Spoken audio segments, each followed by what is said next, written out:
Whenever anyone comes to me and says, I want to be in television news and I want to be an anchor, I say, don't ever say that again. Tell people you want to be a journalist. You want to learn how to be a good reporter, a critical thinker. You want to be able to uncover the layers of the onion and get to the heart of an issue or a story. My first big break was probably in 1989. I was working as a local news reporter at WRC in Washington. I was working hard, enjoying my job. I loved the people I worked with.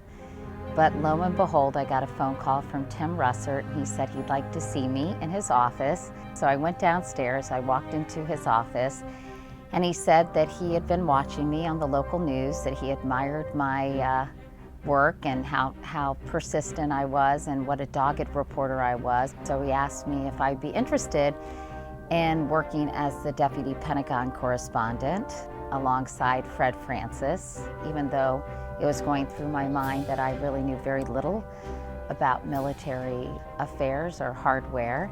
But I was very excited at the possibility, and I remember saying to him, I can do this.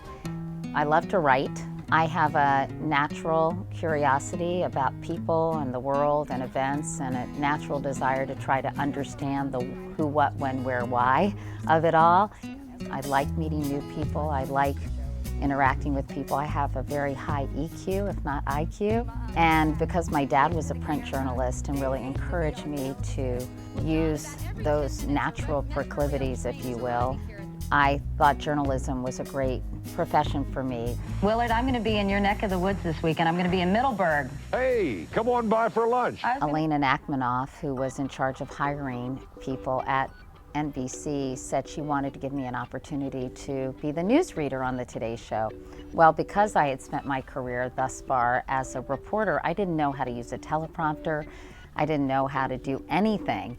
And I was petrified at the prospect of reading the news on the Today Show. But I practiced, I worked with a teleprompter, and I'm pretty sure I was fairly awful at it. I think the thing that saved me is that I would have sort of semi-pithy things to say at the end of the newscast. I remember there was a story about a skier who was lost, and in order to be discovered by the rescue planes or whatever that were circling overhead, he lit his cache on fire and was able to draw attention to himself. And I think I threw back to Bryant Gumbel and said, I think in my case, I probably only have change.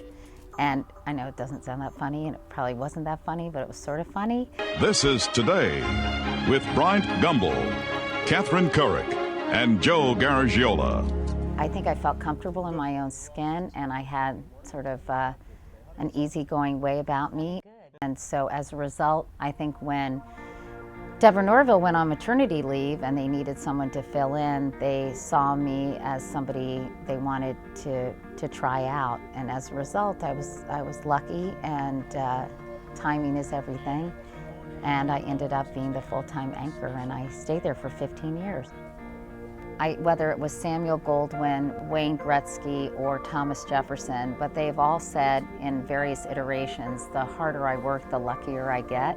So I always tell people, if they work hard, they put in the time, they volunteer to do that extra assignment or to skip a party on the weekends and to cover a story, I think that the more you do something, the better you get at any given task. So I say, work hard and get the experience you need. And then when the timing is right and that luck does come into play, you're going to be prepared for what lies ahead.